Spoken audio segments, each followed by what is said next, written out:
Өлкөдө эл көп колдонгон 14 товарга өкмөт бирдиктүү баа бекиткенине карабай, Ош базарында ундун наркы өзгөргөн жок. Шаардыктардын басымдуу бөлүгү аталган базардан соода кылат. Мындан улам жашыруун түрдө ун кампасына барып, бааны билгенге аракет кылып көрдүк. Ал жерден чындыгында нарк төмөндөбөгөнүн байкадык. Алгач соодагерлер жогорку сорттогу бир кап унду 1950 сомдон сатып жатканын айтышты. Кийин камерага тартып жатканыбызды байкап калып, өз баасында соодаламыш болушту.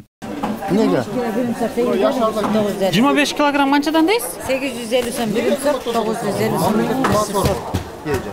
Мамлекеттин баасы барбы? Ошо мамлекет алып келип берсинчи, берге сатып берели. Ошону звонить этип айтып калчы, ошо берге алып келип, Ош базарга төгүп берсин, биз саталы. Силер каалаган ун жок болуп атпайбы? Силер каалаган 50 сомдук, эми 50 килолук ун жок болуп атпайбы? Силер каалабаган 1900 сом высшыйлап турат. Ким алат аны? 1900'dan сатып атасыз. Высшый. Высшый дейби? 1900. Чындыгында кардарлар ундун наркы түшпөй жатканын айтып кейишет. Арасында базарга 5 күн мурун келип, кымбаттаганынан акчалары жетпей калып, албай кеткендери да бар. Бирдиктүү баа бекитилип, нарк турукташты деген кабарды уккандан кийин кайра келишкен. Абал эч кандай өзгөрбөгөндүктөн бул жолу да кур кол кетүүгө аргасыз. Ал эми айрымдары кымбат экенине карабай алып кетишүүдө. Бааз дагы эле ошондой эле кымбат эле 950дөн болуп тур, 1400, 1500. Высший сорттор 1700 дейт, 1800дөн сатып атып, дагы эле кымбат сатып атышат буларчы.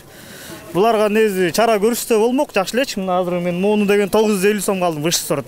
Эң высший сорту 1800 сом экен. Азыр мен нанга эле мына 25 килограмм un алайын десем, азыр ошо 850 деди.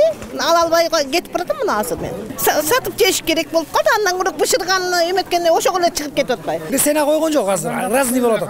Бир карасаң эки кап унду мен чыгардым азыр тачка менен жаңы эле. Чыгардым 1650ден чыгардым эки кап унду.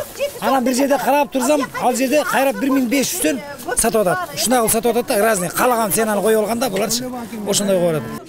Ага карабастан бааны жасалма жол менен көтөрүп саткандарга карата чара көрүлүүдө. Экономикалык кылмыштуулукка каршы күрөшүү кызматы акыркы 10 күндө мындай жол менен пайда тапкан соодагерлерди аныктоодо.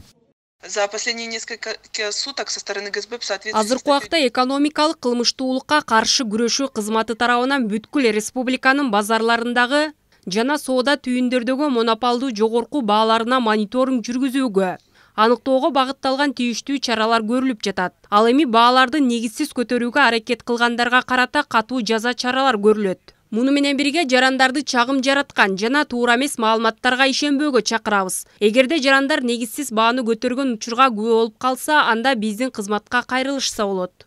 Ундун баасынын жасалма жол менен көтөрүү фактысы Ош шаарында дагы катталган. Жергиликтүү бийликтин жана укук коргоо органдарынын кийлигишүүсү менен нарк калыбына келтирилген. Ошондон бери жергиликтүү өз алдынча башкаруу органдарынын көзөмөлүндө. Суроо талап жогору болгондуктан шаардын булуң бурчтарында атайын фураларда да өз баасында сатылууда. Мүмкүнчүлүктөн пайдаланып калууну көздөгөндөр көп болгондуктан кезекке тургандардын аягы көрүнбөйт.